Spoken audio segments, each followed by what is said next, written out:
To fix slow upload speed, you can disable ECN. To know more about ECN, you can search in chat GPT what does disabling ECN does on your Mac. So you can go through this. If you agree, you can disable ECN. To disable ECN, you can run this command in the terminal. Copy the command. The command is provided in the video description. And then you can open Spotlight, click on it, and then type in terminal over here. Make a double click. Once the terminal is open, you can paste the command over here and then hit the return.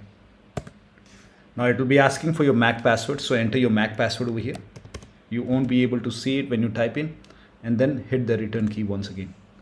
Once done, here you can see from 1 it is changed to 0. Here you can see 0. So this is how you will disable the ECN. Now to make it work after system reboot, in that case you can copy this command. This command is also provided in the video description. So copy the complete command over here and then paste it on the terminal and then hit the return key.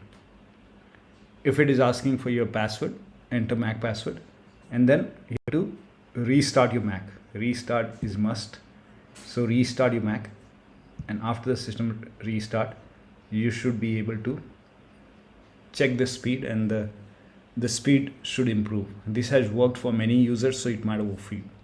Now in future, if you want to turn on ECN, in that case you can change the value from 0 to 1. So over here, instead of 0, you can type in 1, and over here also if you instead of 0 you can type in 1 over here, and this will enable the ECN once again. But right now, to fix the problem, you can disable ECN and then check. So that'll be all. Thank you so much for your time, and please like this video and subscribe to my channel.